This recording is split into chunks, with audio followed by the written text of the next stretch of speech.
성경 봉독 하나님 말씀 계시록입니다. 계시록 3장 14절로 22절까지입니다. 마지막 7교회 중에 마지막 편지죠. 우리 교독하시고 마지막 절 합독으로 하나님 말씀 봉독해 올리겠습니다. 제가 먼저 하나님의 말씀 요한계시록 3장 14절 봉독해 올림으로 교독하겠습니다. 라오디게아 교회의 사제에게 편지하라. 아멘이시오 충성되고 참된 증인이시오 하나님의 창조의 근본이신 이가 이르시되 내가 내 일을 하노니 너가 찾지도 아니하고 뜨겁지도 아니하노라. 내가 찾은지 뜨겁든지 하기를 원하노라. 너가 이같이 미지근하여 뜨겁지도 아니하고 차지도 아니하니 내 입에서 너를 토하여 버리리라. 내가 말하기를 나는 부자라 부유하여 부족한 것이 없다 하나 내 공고한 것과 가난한 것과 눈먼 것과 별로 줄 것을 알지 못하노라. 내가 너를 권하노니 내게서 불로 연단한 금을 사서 부유하게 하고 흰옷을 사서 입어 벌거벗은 수치를 보이지 않게 하고 안약을 사서 눈에 발라 보게 하라. 물은 내가 사랑하는 자를 책망하여 징계하노니 그러므로 내가 열심을 내라 회개하라. 볼지어다 내가 문 밖에 서서 두드리노니 누구든지 내 음성을 듣고 문을 열며 내가 그에게로 들어가 그와 더불어 먹고 그는 나와 더불어 먹으리라. 이는 그에게는 내가 내 보좌에 함께 하여 주기를 내가 이기고 아버지 보좌에 함께 앉은 것과 같이 하리라. 귀 있는 자는 성령이 교회들에게 하시는 말씀을 들을지어다. 아멘. 할렐루야. 주님의 이름으로 여러분들에게 사랑하고 축복합니다. 아멘. 한 주간도 여러분들이 있는 곳에서 이 어려운 시대에 얼마나 힘겹게 얼마나 마음 조이면서 살아내셨습니까? 우리는 예수 그리스도가 내 안에 계심으로 우리는 세상을 믿음으로 이기는 자들인 줄 믿습니다. 한번 매 순간순간마다 견디기에 참 버겁고 두렵고 힘든 순간마다 믿음의 스위치를 딱 누르셔서 그 믿음이 작동되어지는 그런 경험도 이때 어려운 때 또 편안할 때는 잘 안 되잖아요. 근데 어려울 때에 우리가 믿음을 작동시키며 살아갈 수 있는, 그래서 이성으로 반응하는 자들이 아니라 오직 모든 것들을 믿음으로 반응하며 풀어나가실 수 있는 은혜가 있기를 축복합니다. 요한계시록의 핵심 구절은 1장 19절이라고 말씀을 드렸습니다. 너가 본 것과 지금 있는 일과 장차 될 일에 대하여 기록하라는 사명을 사도 요한에게 하나님께서 예수 그리스도를 통하여 주셨습니다. 너가 본 것, 예수 그리스도의 10가지 모습이죠. 10가지 모습 숙제 잘 해오셨어요? 아이고 안타깝군요. 바꾸셔야 되고. 자, 10가지 예수님의 모습을 여러분들이 이렇게 마음에 새기셔야 돼요. 구약에 나타난 예수님의 모습이 계시고요, 신약에 나타난 예수님의 모습이 있습니다.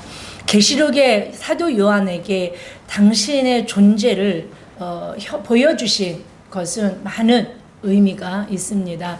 마지막 때 다시 오실 그 모든 사명을 잘 감당하시고 그리스도의 사명, 십자가에서 인류의 죄의 값을 다 피해 값으로 지불하신 후 부활하셨고, 또 부활하신 이 땅에 40일 계시고, 그리고 다시 승천하셔서 당신이 계셨던 그 자리로 승기 올라가신 후에 보여주신 완전하시고 완벽하신 그리스도의 모습입니다.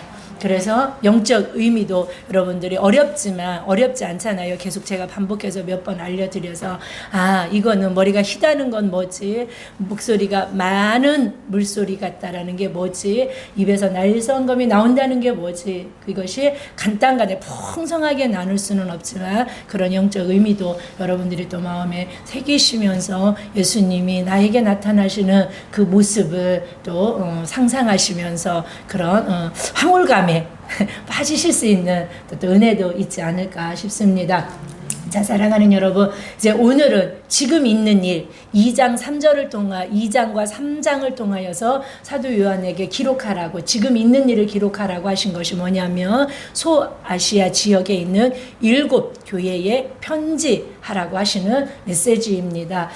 1차적인 수신자는 이 소아시아에 있는 7 교회지만 넓은 2차적인 수신자는 이 땅에 있는 모든 교회들과 성도들, 더 나아가 선한 목자 교회에 적용하실 수 있어야 되고, 또 저와 여러분 개인에게 주시는 말씀으로 적용할 수 있는 그 은혜도 있으셔야 되는 줄 믿습니다. 그래서 그 7 교회의 칭찬과 책망을 살펴보시면서 하나님은 나의 어떤 모습을 책망하고 계실까, 나의 어떤 신앙의 모습을 안타까워하고 계실까, 무엇을 버리기를 원하시고 무엇을 취하기를 원하시고 무엇을 끊기를 원하시고 무엇을 해결하시길 원하시고 무엇을 회개하기를 원하실까 돌아보실 수 있으셔야 돼요.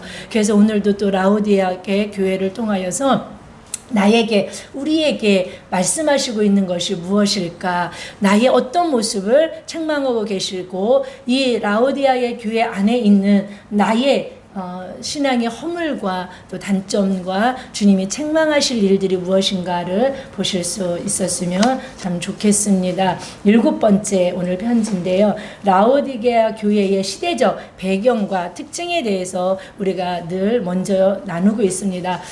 그 시대적인, 도시적인 특징을 알면 주님이 왜 이렇게 말씀하셨는지를 우리가 알 수 있어요. 필라델비아 이 교회의 작은 능력을 가지고서도 그렇게 무기력한 상태, 늘 큰 지진으로 인하여서 날마다 삶의 터전이 언제 무너질지 언제 깨질지 그런 두려운 상태에 있어서 너희가 이기고 승리하면 끝까지 신앙 지키면 내 성전에 뭐가 되리라? 기둥이 되리라. 그들은 기둥의 의미, 기둥의 소중함을 알아요, 몰라요? 너무나 잘 알고 있어요. 뭐 때문에? 날마다 발생하는 지진 때문에. 그래서 이런 시대적인 도시가 가지고 있는 특별한 특징을 알 때, 아, 예수님이 이렇게 말씀하실 수밖에 없는 이유가 뭐냐면 잘 알아들으라고, 마음에 확 와 닿으라고. 아멘이시죠? 그래서 라오디게아 교회의 그런 시대적인 또 교회적인 도치적인 특징에 대해서 나눌 때 첫 번째는 교회 중 7 교회 중 마지막으로 보내는 편지입니다. 그리고 가장 두드러진 특징 중 하나가 여러분들이 잘 알고 있듯이 칭찬이 있어요, 없어요? 없어요. 참 슬프기도 하죠. 사람이 칭찬거리가, 교회가 칭찬거리가 하나도 없는 교회는 없지요. 그리고 하나도 칭찬거리가 없는 성도는 없습니다. 그런데 빌라델비아 교회는 뭐가 없었어요? 책망이 없었죠. 책망거리, 허물과 실수가 없다는 것이 아니고 있는데 칭찬거리가 너무 크고 너무 귀해서 어떻게 진 거예요? 덮어진 거예요. 네, 묻혀버린 거예요. 그것처럼 혹시 라오디아 교회는 칭찬거리가 아주 없지는 않을 텐데 뭐 눈씻고 찾아보면 뭐라도 하나 잘하는 부분, 장점도 있고 좋은 점도 있을 텐데 워낙 책망거리가 크니까 뭐 해버린 거예요? 묻혀버리고 덮여져 버리진 않았나 하는 생각을 해봅니다. 또한 빌라델비아로부터 동남 방향으로 한 70km 이상 떨어져 있는 도시고, 이 소위 자매 도시로 불리는 골로새가 있고요. 히에로볼리라는 그 도시와 이렇게 연계돼서 이 도시가 이렇게 경영되어지는 것을 또 볼 수 있습니다. BC 250년에 안티오쿠스 2세가 그의 아내 라오티케의 이름을 따서 라오디게아 교회라고 이렇게 명명했습니다. 제우스 신을 수호신으로 모신 것을 과시하기 위하여 또 그 도시 이름을 어떤 때는 디오스폴리스로 부른 적도 있고요. 그 후에는 로아스로 불리기도 했던 도시입니다. 그러니까 이름이 이렇게 또 몇 개나 됩니다. 또 더 나아가 이 도시는 부유했었던 도시로 유명합니다. 돈이 많았어요. 황금천이 흘렀던, 그래서 몇백 개의 사금 채취장이 있었던 황금 도시 사대처럼 이 도시 자체는 부유한 도시였습니다. 우리나라로 친다면 가장 큰 부자 동네가 현재 어디예요? 아, 강남이죠. 그렇대요. 강남. 얼마나 부자였냐면 AD 60년에 이 지역 전체가 소아시아 전체 그 지역이 큰 지진이 나서 모든 도시들이 다 회파되었던 그런 적이 있습니다. 그랬을 때 이제 로마 황제가 그들 복구 그 기금을 다 뭐 했냐면 지원을 해주는 그런 정책을 했는데 라오디아 이 도시에는 그 기금을 그 도시 재건 기금을 거절할 정도로 그래서 자체적으로 자력으로 도시를 일으켜 세울 수 있을 만큼 돈이 많았던 도시였습니다. 그래서 이 도시는 그래서 그런지 황제 숭배가 그렇게 심하지 않았고 이방 제사들로 인하여 시달림도 그렇게 많지 않았습니다. 왜 이러냐면 재정적인 도움을 로마로부터 받으면 속국이니까 어떻게 돼요? 계속 로마가 좋아하는 황제 숭배에 이렇게 결탁하고 또 절할 수밖에 없는데 재정적인 도움을 받지 않으니까 좀 뭐 한 거예요? 당당한 거예요. 그래서 황제 숭배도 그렇게 막 심하게 요구당하지 않았던 그런 도시였습니다. 왜 이 도시가 돈이 많았냐면 몇 가지 이유 중에 먼저는 에베소로부터 동방으로 통하는 무역로의 요충지로서 지정학적 조건을 말할 수도 있고요. 또 이 밖에도 안약의 주 원료 생산 지역이기 때문에 의학도 발달하고 큰 의과 대학도 그곳에 설립되어 있는 그런 도시였습니다. 예수님 당시에 소경이 많았죠. 예, 소경이 많았던 이유가 모래바람으로 인하여 모래가 눈으로 들어감으로 말미암아 그 눈에 걸릴 수 있는 그런 많은 병들이 걸렸고 그 시대에 안약, 이런 것들이 없으니까 제때 치료를 하지 못하니까 실명되는 경우가 참 많았대요. 그 뜨거운 태양열에 이렇게 과열되어 있는 뜨거운 그런 모래들이 눈으로 들어가므로 그래서 예수님 시대에 이렇게 보면 참 소경이 많았던 병든 자들이 많았던 것을 볼 수 있습니다. 그런데 이 안약의 주 원료 생산지가 바로 어디예요? 라오디아의 이 도시 속에 있었다는 것을 볼 수 있습니다. 얼마나 이 도시가 돈이 많은 부자 도시였냐면 로마의 키케로라는 그 유명한 사람이죠. 그 사람이 자신의 돈을 이 도시에 있는 큰 은행에다 현금 거래로 예치해 놓을 만큼 그래서 거기에 대한 이익을 이 도시가 가질 수 있을 만큼 그런 큰 은행이 있은 금융사업으로 막대한 이윤을 남겼던 그런 도시였다고 합니다. 또 뿐만 아니라 흑양으로 짠 검은 양의 가죽으로 짠 화려한 의복들을 팔아 큰 돈을 벌기도 했던 도시입니다.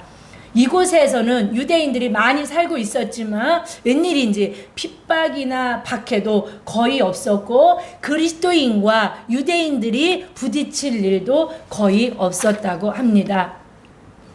이 도시에 복음이 어떻게 들어왔는지는 그리고 교회가 어떻게 세워졌는지는 기록에는 없다고 합니다. 골로새서 4장 17절에 보면 첫 감독이 바울에 의해 아키포가 임명되는 그 모습도 볼 수 있고요. 이 골로새 교회에 대한 자세한 정보를 바울에게 제공해준 에바브라가 세워졌다라는 추정을 있을 뿐인데 확실한 증거는 없습니다. 교회가 누가 세워지고 어떻게 세워졌는지가 중요한 것이 아니라 하나님은 그 교회가 어떻게 세워졌는지 누구의 소굴을 통하여 복음이 전달되어 있는지 하나님은 아시기 때문에 우리가 추정할 뿐 누가 세워졌는지에 대해서 그렇게 왈가할 일은 아닌 것 같습니다. 자, 이 도시의 특징을 듣다 보니까 여러분 마음 가운데 어떤 생각이 좀 들어요? 신앙생활 하기가 좀 좋을 것 같아요? 나쁠 것 같아요? 솔직하게? 좋을 것 같죠. 그쵸? 당연하죠. 왜냐하면 황제 숭배도 강요받지 않고 이방 제사에 길드라는 그런 상인 조합에 들어가서 이방 제사 드릴 때마다 절해야 된다. 자칭 유대인들을 향하여 유대인들이 그리스도인들을 지속적으로 끊임없이 너무나 심하게 박해하고 정말로 이렇게 핍박했기 때문에 그들의 핍박이 없다라는 것 자체만으로도 그리스도인들이 예수를 믿는다는 것이 얼마나 자유로웠는지 몰라요. 그리고 그 도시 자체가 뭐예요? 부자였고, 그래서 그리스도인들도 특별히 가난하게 살 이유가 없었던 거예요. 도시 자체가 부유했고 여러 가지 뭐 교통의 요충지로서 뭘 해도, 왜냐하면 무엇을 하려고 했을 때 뭐 길드에 뭐 조합에 가입해야 되고 이방 제사에 고사를 지내야 되고 숭배를 해야만이 뭐 상거래를 이루어지고, 그리고 또 막 그러지 않을 때는 재산도 몰수를 당하고, 또 그렇게 않을 때는 직장에서도 잘리고, 이런 일들이 거의 없었던 도시잖아요. 그럼 신앙생활을 분명히 뭐 해야 돼요? 잘 해야 되는 좋은 조건을 가지고 있어요. 그리고 결정적인 이 도시의 특징이 뭐냐면 물이 없어요. 마실 물이. 돈은 많은데 물은 뭐예요? 생명이죠. 물 때문에 뭐도 해요? 전쟁도 막 일으키잖아요. 중동 지역에서는 물이 그만큼 중요하죠. 돈은 많은데 먹을 석회질이 너무 많이 섞여서 식용수 마실 물들이 거의 없는 그런 도시입니다. 그거 말고는 이 도시에 있는 라오디게아 도시 안에 있는 라오디게아 교회 성도들이 신앙생활을 잘 못할 이유가 있다 없다? 없어요. 너무나 편하게 갈등도 핍박도 고난도 없는 거예요. 그런데 신앙생활을 잘했어요? 못했어요? 너무나 못했죠. 얼마나 못했어요? 한 가지도 칭찬할 것이 드러나지 못할 만큼 신앙생활을 잘 못하고 있는 것. 아이러니라고 하나요? 풀리지 않는 미스테리죠.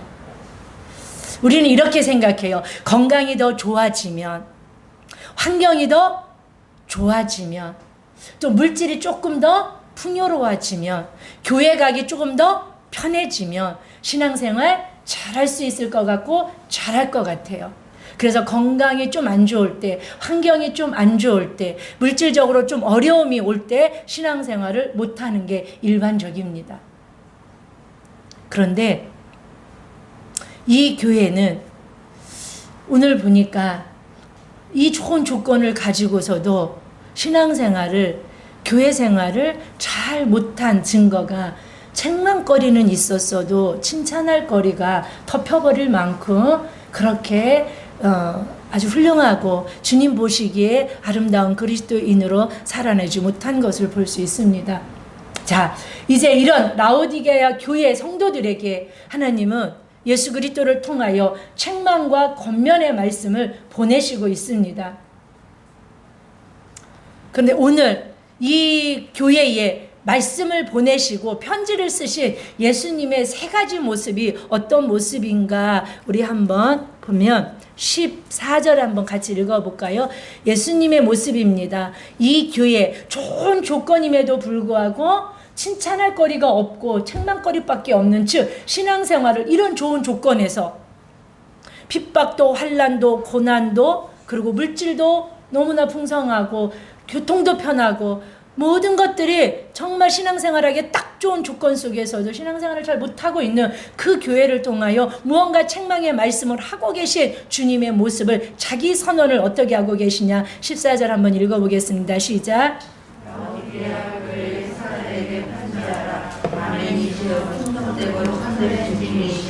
하나님의 창조의 근본이시니까 이르시되. 아멘. 세 가지로 자기 선언을 하고 계세요. 자기 선언 되게 많으시죠. 하나님은 나는 거룩하다, 나는 전능하다, 나는 양의 문이다, 나는 뭐 선한 목자다, 막 이렇게 나는 뭐다 많이 말씀하시죠. 오늘 이 교회에 편지를 보내시면서 이렇게 말씀하시는 거예요. 나는 아멘이다는, 아멘이시요. 당신 자체가 아멘이라고 하시는 거예요. 그리고 충성되 참되 증인이라고 말씀하시는 거예요. 그리고 마지막에 뭐예요? 하나님의 창조의 근본이라고 말씀하시는 거죠. 아멘. 히브리 말로 아만이죠. 아만. 진실한, 확실한, 견고한. 헬라어도 똑같아요. 문장의 맨 마지막으로 진실로 그렇습니다라는 동의의 뜻으로 사용되는 것이 아멘이죠. 우리가 일반적으로 알고 계시죠. 그런데 본문에서는 유일하게 고유 명사를 사용하셔서 아멘이 예수님 존재라고 말씀하고 계신 거예요. 예수님께서 자신이 아멘이시라는 거예요.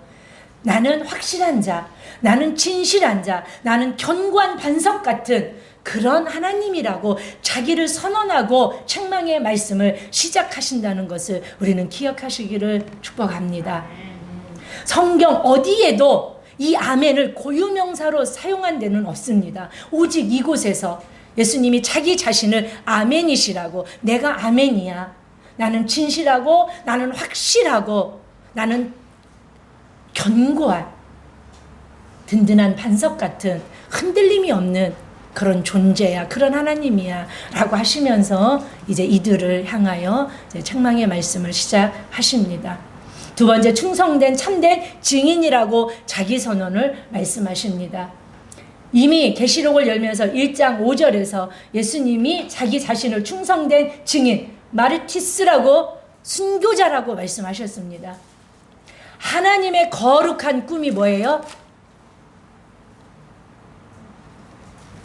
하나님이 거룩한 한 가지 남은 꿈이 뭐예요? 열방의 구원. 제가 알려드릴게요. 이렇게 물어볼 때 열방의 구원이라고 말씀하시면 될 것 같아요. 하나님의 세 가지 소원을 두 가지는 다 이루어졌죠. 다 성취하셨고, 한 가지 창세기 12장을 통하여 남은 하나님의 꿈은 성취되어져 가정이고 아직 완전히 이루어지진 않은 그 꿈이 뭐냐면 열방의 구원입니다. 누구를 통한? 예수 그리스도를 통한. 아멘이시죠. 예수님은 마르티스, 증인, 충성된 하나님의 순교자이십니다. 하나님의 꿈, 열방의 구원하심을 위하여 예수님은 십자가에서 모든 인류, 왜냐하면 인류가 구원받아야 되니까요, 열방의 구원을 위하여서 주님은 인류의 열방의 죄값을 십자가에서 담당하시고 피 흘리심으로 그 죄의 값을 완불 지불해 주신 온전하신, 완전하신 구원자 그리스도이심을 믿습니다. 내가 충성된 하나님의 증인이라는, 복음의 증인이라는 이 뜻은 바로 내가 열방의 구원인 하나님의 그 꿈을 내가 십자가에서 다 죽음으로 그 꿈을 이루어 드린 순교자라는 뜻입니다. 우리는 뭐냐면 그 꿈을 이루어 드리기 위하여 하나님과 함께 일하는 하나님의 동업자요, 하나님의 동력자들인 줄 믿습니다. 그래서 우리도 순교, 목숨을 내놓듯이 주님의 그 일에 동력하고 협력하고 나아가야 되는 하나님과 함께 일하는 하나님의 일꾼들인 줄 믿습니다. 예수님께서는 지금 나는 하나님 나라의 하나님의 꿈을 위하여서 이 참된 충성된 증인이라고 자기 선언을 하고 계신 것이고, 세 번째 보니까 뭐라고 말씀하셨냐면 자기 선언을 창조의 근본이신 예수님이라고 말씀하셨어요. 예수님은 사역 초기에는 당신의 어떤 기적이나 사역에 대해서 함구령을 내리셨어요. 말하지 말라고. 그럼에도 소문은 막 퍼져나가는 그런 역사들을 신약을 통해서 우리는 많이 보고, 주님은 만물의 주인이시고 우리 예수님은 내가 만물의 창조의 근본이시다는 말을 하시지 않았습니다. 유일하게 일주일 죽음을 앞두시고 예루살렘으로 입성하시고 제자들을 건너편으로 보내시면서 낙이 새끼를 끌고 오라고 하실 때 처음으로, 그러면 예수님, 주인이 왜 낙이 새끼를 끌고 가냐고 물은다면 우리가 뭐라고 대답해야 되겠습니까? 라고 물었을 때 처음으로 주가 쓰시겠다 하라고, 당신이 만물의 창조의 근본 되시고 만물의 주인 되셔서 그 낙이 새끼가 당신의 소유임을 처음으로 밝히고 계십니다. 그런데 지금 예수님은 나는 창조의 근본인 하나님이시라고, 창조주시라고 말씀하고 계십니다. 그러면 창조의 근본이시면 창조에 뭐 하셨어야 돼요? 동참하셨어야 돼요. 창조에 뭐 하셨어야 돼요? 동력하셨어야 돼요. 그 증거가 어디 있냐는 거죠. 창세기 1장으로 넘어가 보겠습니다. 오늘 하다 시간 되면 제가 다 안 하고 다음 주로 넘어가고 시간까지만. 창세기 1장. 예수님은 지금 창조의 근본이시라고 당신을 창조주임을 선언하고 계시는데, 그러면 창조에 동력하신 증거가 어디 있냐? 창세기 1장. 자, 저를 먼저 보세요. 하나님은 우리를 구원하실 때 성부, 성자, 성령이 함께 하셨어요? 한 분이 하셨어요? 함께 하셨죠. 그래서 우리의 구원을 누가 계획하셨어요? 성부 하나님이. 우리의 구원을 누가 십자가에서 완성하셨어요? 성자 아드님이. 그럼 우리의 구원을 우리에게 효염이 있도록 적용시키신 분이 누구세요? 성령 하나님이세요. 그래서 우리의 구원은요, 그냥 성령 하나님 한 분이 이루셔도 충분히 이루셨음에도 불구하고, 나를 만드실 때도, 나를 구원하실 때도 성부 하나님은 계획하셨고, 아멘이시죠? 성자 예수님은 이루셨고, 성령 하나님은 완벽하게 적용하셔서 나를 구원의 백성으로, 구원의 자녀로, 그리스도의 신부로 우리를 부르셔서 하나님 안에 거하게 하신 줄 믿습니다. 그럼 창조도 마찬가지예요. 창조를 누가 계획하셨냐? 창세기 1장 1절을 보니까 태초에 하나님이 천지를 창조하시니라. 성부 하나님이 천지를 창조하실 것을 계획하셨어요. 자, 2절입니다. 땅이 온돈하고 공허하며 흑암이 깊음 위에 있고 하나님의 영은 수면 위에 운행하시니라. 아멘이시죠? 여러분, 창조의 근본이라는 뜻이 우리 한번 헬라어로 보면, 이거를 안 켰어요. 안 켜졌어요. 앞에. 됐어요. 예. 헬라어로 뭐예요? 아르케. 시초예요. 제가 맨날 원고 넘길 때 잘못, 시토가 아니고 시초, 근원이란 뜻을 가지고 있어요. 이 근본이라는 게. 그래서 골로새서 1장 18절에 보면 예수님을 그는 몸인 교회의 머리요, 그가 근본이시요, 죽은 자 가운데서 먼저 나시이시니 이는 친히 만물의 으뜸이 되려 하심이요. 예수님에 대해서 창조의 근본이심을 말씀하고 있어요. 골로새서 1장 18절에 이렇게 증거하고 있는데, 지금 그것을 창조의 근본, 창조의 근원, 창조의 시작, 근본이신 예수님을 창세기에서 찾아내는 거예요. 자, 2절을 보니까 하나님의 영이 수면 위에 운행하시니라. 제가 창세기를 우리 강해로 다 이제 지나갔어요. 이 운행하시니라 예가 라프라는 뜻을 가지고 있다고 그랬어요. 이 라프라는 뜻이 또 어떤 뜻이냐면, 신명기 32장 11절에 보면, 잘 들어보세요. 마치 독수리가 자기의 보금자리를 어지럽게 하며 자기 새끼 위에 너풀거리며 날아다닐 때 너풀거리다가 이 라프라는 언어를 사용하고 있어요. 그러니까 지금 성령 하나님께서는 땅이 혼돈하고 공허하고 흑암이 깊은 위에 있을 때 온 수면을 어떻게 하고 다니시는 거예요? 라프, 너풀거리시면서 운행하고 계신 거예요. 뭐 하시려고요? 성부 하나님이 계획하신 창조를 이루시려고. 아멘이시죠?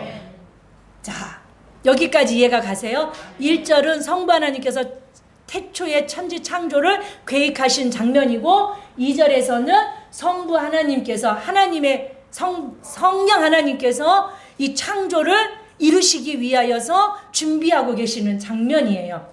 자, 3절에 보겠습니다. 읽어볼까요? 창세기 1장 3절 시작. 하나님이 이르시되 빛이 있으라 하시니 빛이 있었고.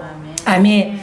이 하나님이 본 성경은 하나님이 가라사대, 하나님이 가라사대가, 자, 무슨 뜻일 것 같아요?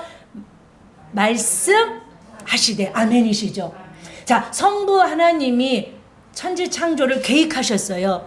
그래서 이 하나님의 영이, 성령 하나님께서 라프, 온 혼돈하고 흑암이 깊음 위에 있는 이 온 우주 만물을 너풀거리시면서 다니시면서 뭐를 기다리고 계실까요? 가라사대. 말씀. 아멘. 아멘이시죠? 자, 그러면 가라사대 말씀이 누굴 것 같아요? 믿습니까? 자, 요 화면에 띄었습니다. 요한복음 1장이죠. 요한복음 1장 1절로 3절 시작. 태초에 말씀이 계시니라. 이 태초의 말씀이 창세기 1장보다 요한복음 1장이 훨씬 전이에요. 예. 이제 요거는 뭐 지금 설명할 수 없지만, 자, 태초에 말씀이 계시니라. 그러니까 시작부터 누가 계신 거예요? 말씀이신 예수 그리스도가 계신 거 믿으십니까? 읽어봅니다. 태초에 말씀이 계시니라. 이 말씀이 하나님과 함께 계셨으니 이 말씀은 곧 하나님이시라. 그가 태초에 하나님과 함께 계셨고 만물이 그가 뭐예요? 말씀이신 성자 예수 그리스도. 자, 만물이 예수 그리스도로 말미암아 지은 바 되었어요. 아멘이시죠? 근데 어떻게 지은 바 되었어요? 성부 하나님이 창조를 계획하셨고 성령 하나님이 라하프하고 계신 상태에서 지금 말씀이신 예수 그리스도를 통하여 만물이 창조된 역사입니다. 아멘이십니까? 그래서 이 1장 요한복음 1장 쭉 보면 말씀이 육신이 되어 오신 그리스도를 말씀하고 있습니다. 아멘이시죠? 그러니까 창세기 1장 3절에 하나님이 이르시되는 하나님이 가라사대예요. 아멘이시죠? 그러니까 말씀이 선포되니까 말씀대로 누가 이루시는 거예요? 성령님이. 그 창조는 누가 계획하셨고요? 성부 하나님이. 믿으십니까? 하나님의 자신감은 성경에서 자주 발견할 수 있고 하나님의 놀라운 자신만만한 자신감은 창세기 1장에서 증명되고 있습니다. 예수님은 요한복음 10장 3절을 통하여 양은 내 음성을 듣나니, 양은 목자의 음성을 반드시 알아듣는다는 거예요. 요한복음 10장 3절에서 10장 4절에서 10장 16절에서 예수님은 이렇게 말씀하시는 거예요. 내 양은 내 음성을 알아듣고 내 양은 내 음성을 알아듣고 내 양은 내 음성을 알아듣고. 아멘이십니까? 하나님은 창조하시면서 내가 천지를 창조할 것을 계획했고 말씀이 선포될 때 말씀이 선포된 대로 성령이 이루신다라는 이 선언과 창조의 선포를 내 양은 내 백성은 내 자녀는 어떻게 한다는 거예요? 알아듣는다. 그래서 천지 창조를 설명하지 않습니다. 대신 뭐예요? 선언하십니다. 내가 천지를 창조했어. 그런데 그 창조 사역에 하나님 성부 성자 성령의 삼위의 작품이라는 것을 믿으십니까? 여러분들이 창조가 과학적으로 증명이 돼서 믿는 분들도 계시겠지만 지금은 과학이 증명돼서요 오히려 과학자들도요 진화론보다 이거는 진화론으로는 풀을 수가 없다. 뭐다? 창조다. 성경을 믿지 않고 하나님을 믿지 않음에도 불구하고 이것은 풀 수 있는 방법은 누가 있다라는 거예요. 세밀한 무슨 설계도가 있다라는 거예요. 그 설계도가 누구의 작품이다? 성부, 성자, 성령의 작품이라는 거예요. 아멘이시죠? 여기까지만 하고 다시 열로 계시록으로 넘어옵니다. 만약에 이게 잘 납득이 가지 않는 분은 예배 끝나면 오늘은 말고 다음에 저에게 또 질문하면 같이 나누는 시간이 되었으면 좋겠고 저도 그럴 때 재밌습니다. 저도 알아가고 더 배워가니까. 자, 이런 아멘이시고 충성된 참된 증인이시고 창조의 근본이신 예수님이 말씀하시는데 뭐라고 책망하고 계시냐면 미지근하다라고 책망하고 계십니다. 우리 한번 15절 16절 읽어볼까요? 시작. 내가 내 행위를 하니 내가 찾지도 아니하고 뜨겁지도 아니하도다. 내가 찾든지 뜨겁든지 하기를 원하노라. 내가 이것이 미지근하여 뜨겁지 걷지도 아니하고 서지도 아니하니 내가 이제 너를 토하여 버리리라. 아멘. 예수님이 첫 번째 나는 아멘이고 충성된 참된 증인이고 나는 창조의 근본이야. 나는 창조주야.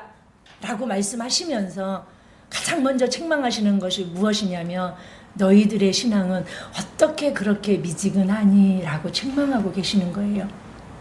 그래서 저는 이 말을 할 때마다 양심에 찔려요. 왜냐하면 미지근하다 하면 꼭 미지기가 생각나거든요. 그렇죠? 그래서 하나님이 저를 날마다 책망을 너는 왜 이렇게 미지근하니? 그래서 미진으로 바꿨는데도 불구하고 참 이렇게 미지근하다라는 말을 할 때마다 미지근하면 안 되라고 내 이름을 이렇게 예언적인 부모님의 그 영감으로 이름을 지었나 양심에 찔리도록 했나. 자, 헬라어로 미지근하다는 뜻이 클리아로스라는 뜻을 가지고 있습니다.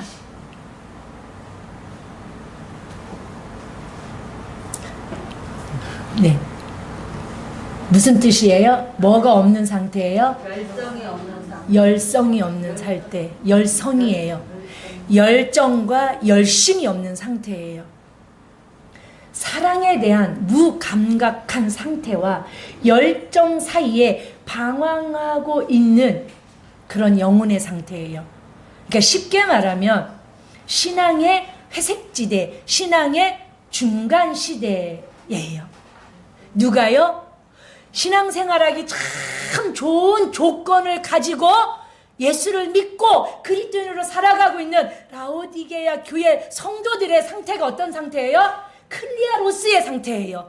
열성이 없는 거예요. 기도를 해도 뜨거움이 없어요. 왜요? 편안하니까. 뭐 돈이 부족해서 막 돈을 구하겠습니까? 다 질병 때 눈 안 뺄 때만 뭐 시력을 잃고 막 고생하는데 뭐 쉽게 돈이 많으니까 안약을 사서 바르니까. 그리고 내가 뭐라도 사업을 하고 싶으면 쉽게 할 수 있는 상황. 내가 안 해서 그렇지 열심히만 하면 먹고 살 수 있는 그런 상황에 라오디게아 교회 성도들에게 주님은 이렇게 말씀하시는 거예요. 너희들은 신앙의 중간 지대에 살고 있구나. 뭘 해도 뜨겁지가 않구나. 기도를 해도 전도를 해도 예배를 드려도 찬양을 해도 시큰둥한 거예요. 갈망이 없는 거예요.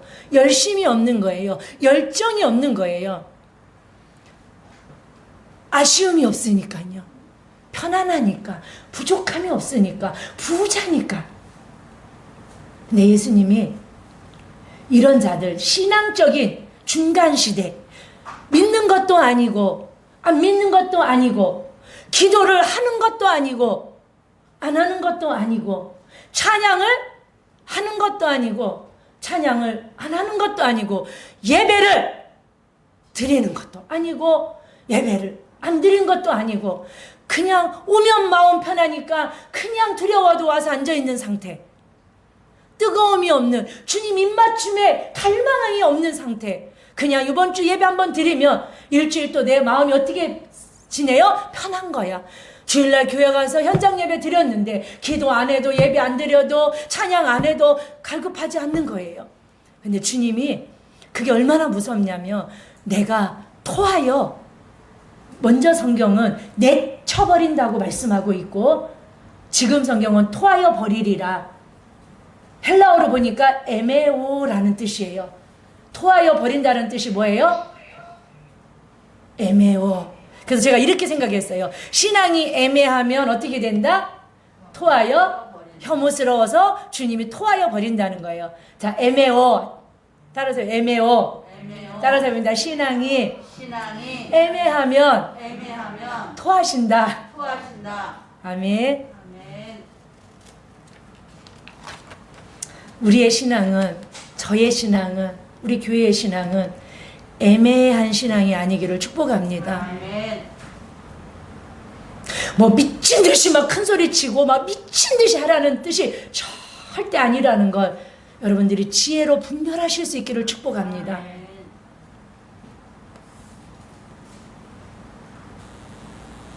여러분, 왜 이 미지근하다는 말을 하셨냐면 이 라오디게아 교회에 다 좋은데 뭐가 없다고 그랬어요? 거의 물이 없다고 그랬죠. 있는 물도 석회질로 인하여 식용수, 마실 물로 쓰기 어렵습니다.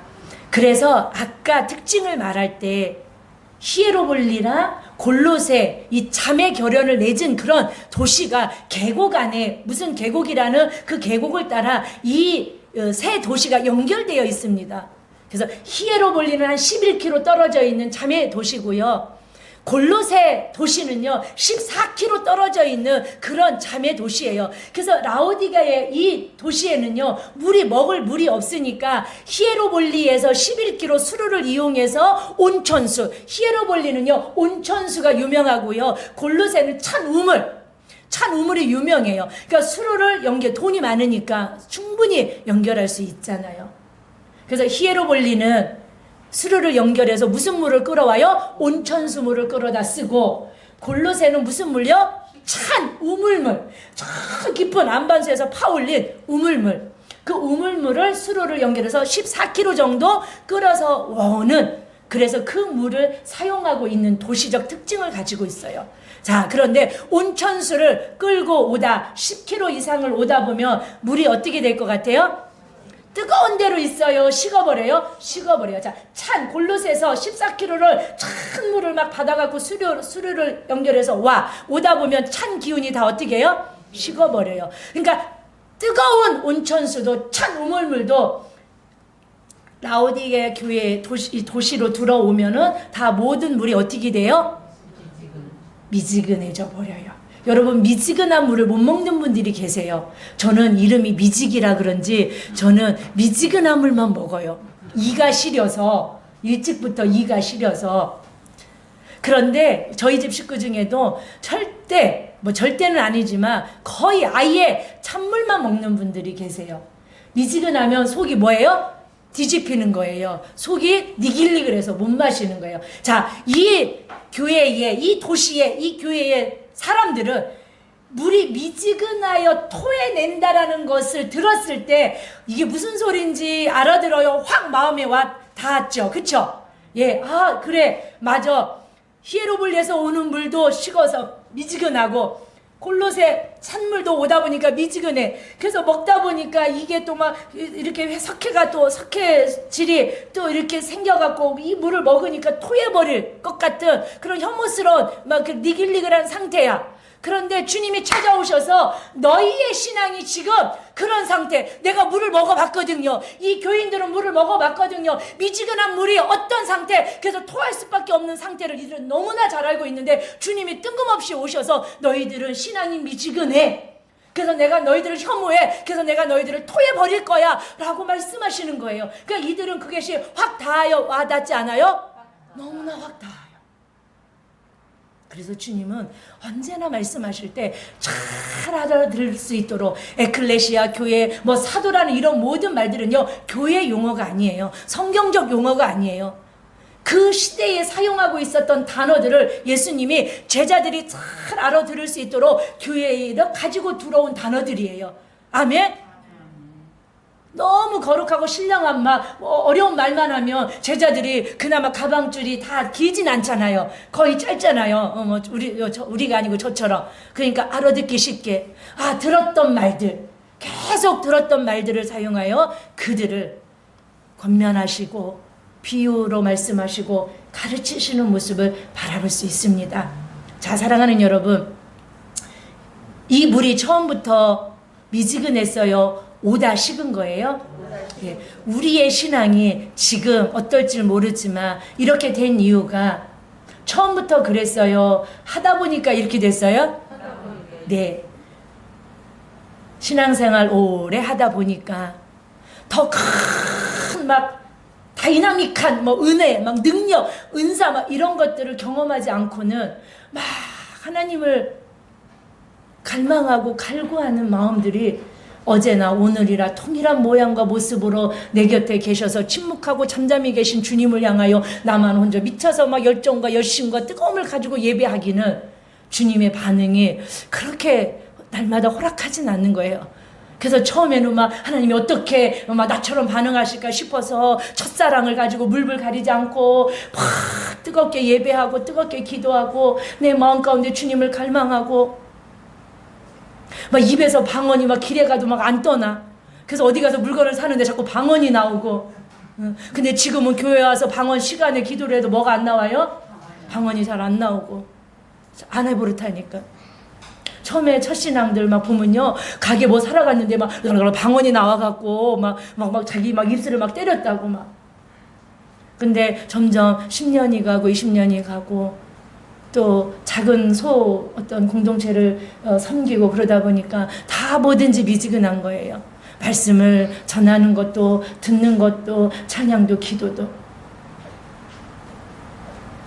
그러면 신앙이 뜨겁다는 건 그럼 뭘까?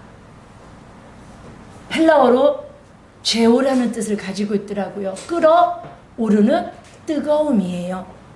열정과 열심을 성경적으로 비유하고 있습니다. 뜨겁다, 제오라는 것. 이 뜨거움은 우리 안에서 우리의 것으로 나올 수 없어요.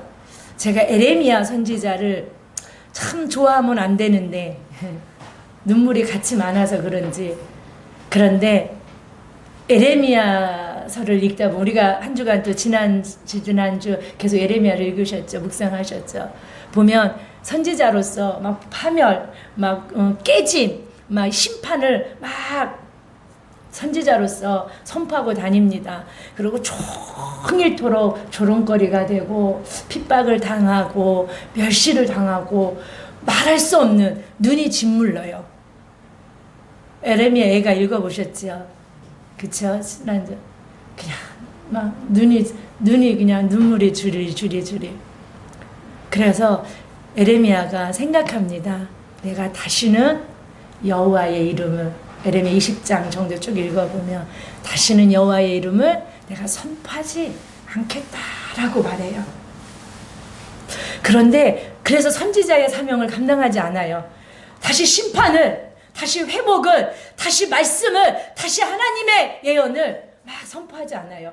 그런데 에레미야가 뭐 하냐면 답답해요. 답답하여 내 마음에, 내 골수에 불 붙는 것 같아서 견딜 수가 없어요. 여호와의 이름을 뭐 하지 않으니까요? 선포하지 않으니까요. 그러니까 쉽게 비유로 말한다면 내가 예배하지 않으면 이 마음에 내 골수에 불 붙는 것 같아서 견딜 수 없고, 내가 기도하지 않고 찬양하지 않으면 내 이 답답하여 견딜 수 없는 심령의 상태가 복된 상태인 줄 믿습니다. 우리의 상태는 어떨까? 한번 돌아보시기를 축복합니다.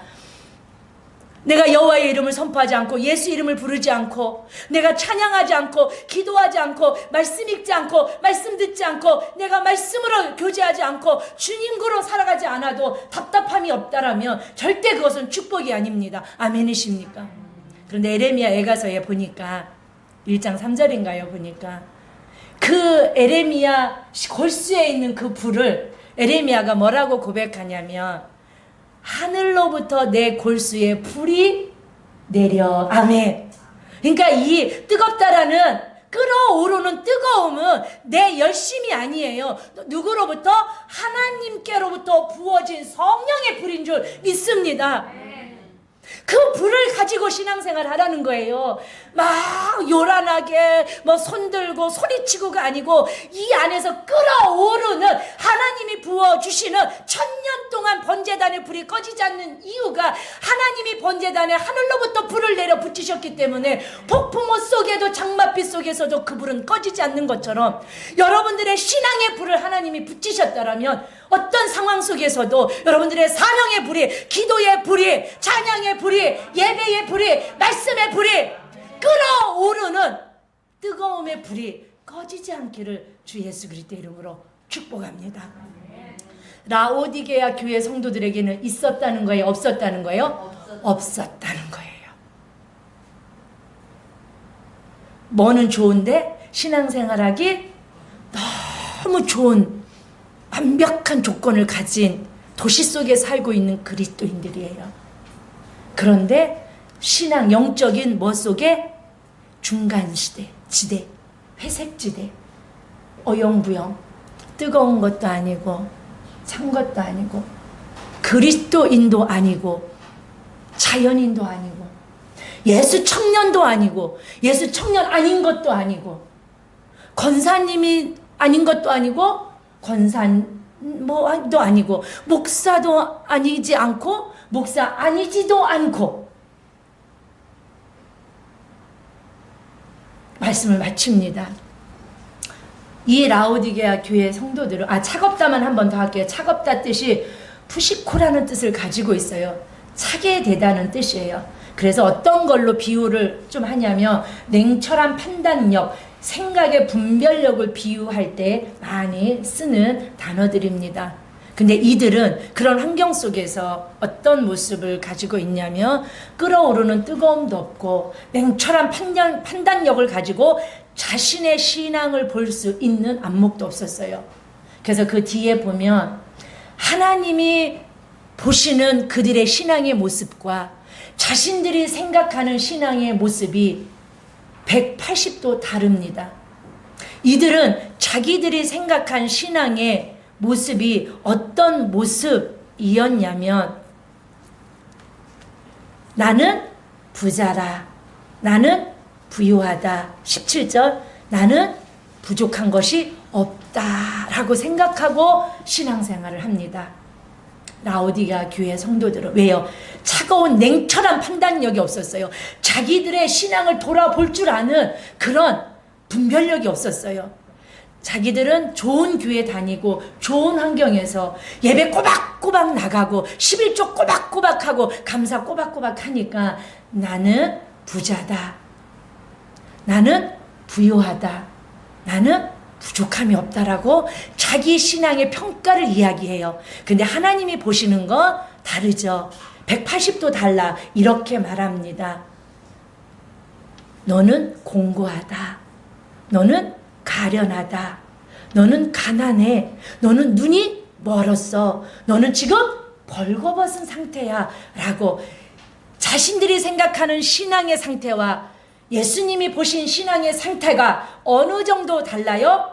180도 달라요. 뭐가 없는 거예요? 자신의 신앙을 돌아볼 줄 아는 분별력과 판단력을 상실해 버렸어요. 그래서 미지근한 상태.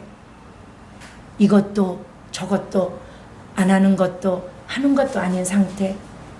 라오디게아 교회 성도들은요, 황제 숭배 강요 앞에 믿음을 지키기 위해 기꺼이 목숨을 내놓지도 않는 좋은 환경이었습니다. 이방 제사 앞에 절하지 않기 위하여 생계를 포기하지 않아도 되었습니다. 생계를 포기해서 가난한 삶을 살아낼 수밖에 없는 그런 도시의 성도들과는 완연하게 다른 좋은 조건을 가진 그리스도인들이었습니다. 유대인들의 무섭고 지속적인 박해와 핍박도 이겨낼 그런 영적 전투에 싸움을 하지 않아도 되는 좋은 조건이었습니다. 그럼에도 불구하고 이들에게는 주님이 너희들은 미지근해, 열성이 없어, 니들은 이 안에서 끓어오르는 주님 나라를 향한, 예수 그리스도를 향한, 구원의 감사를 향한 그런 뜨거움이 너희들에게는 없어. 너희들은 아무것도 아니야. 혹시 오늘 이 말씀을 들으면서 내가 보는 나의 상태와 주님이 나를 보시는 신앙의 상태는 참 어떻게 다를까? 나는 부유하고 나는 부자고 나는 부족함이 없다라고 생각하고 신앙생활을 편안한 가운데 좋은 환경 속에서 하고 있는데, 혹시 주님은 아니야, 너는 공고해, 너는 가난해, 너는 옷을 벗었어, 너는 눈이 멀었어 라고 나를 책망하고 계시지는 않는지 우리 자신을 한번 돌아보시고 남은 것들은 다음 시간에 나누고, 그럼에도 우리가 기억해야 될 것은 이 교회를 주님은 사랑하신다는 거예요. 포기하지 않으신다는 거예요. 버리시지도 않으신다는 거예요. 이들을 향한 사랑이 흔들리시지도 않는다는 거예요. 그 무조건적인 아가페 사랑이 있기 때문에